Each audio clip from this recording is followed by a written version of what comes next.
চলো আজকে সকালে গাড়ি বের করতে কিন্তু গাড়ি একটু পুড়ে গেছে, বুঝতে পারছো কি বুঝতে পারছো তো? ওই যে ফ্ল্যাগের ভেতরে যেটা আছে, চলো পিক আপ মারছি কি হয় দেখা যাক গাইস, বুঝতে পারছো তো? আর গাড়িটা প্রচুর খরচা, নতুন মালও একটা দিল।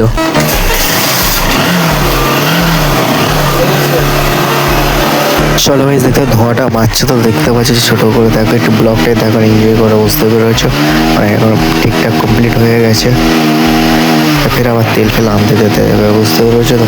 তাই জন্য ছোটো করে ব্লগ শ্যুট করে নিচ্ছি।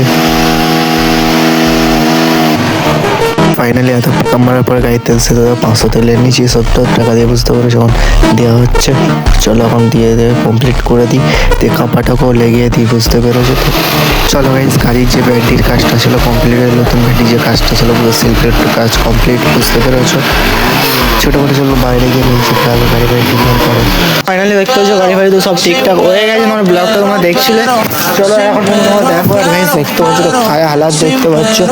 চলো এখন একটু ঘরের দিকে যেতে হবে, সার্ভিসিং করেছি দেখো গাইস, বর্ষাকালে বুঝতে পারছি সার্ভিসিং করে কি 120 টাকা হয়েছে। চলো এখন দেখে না,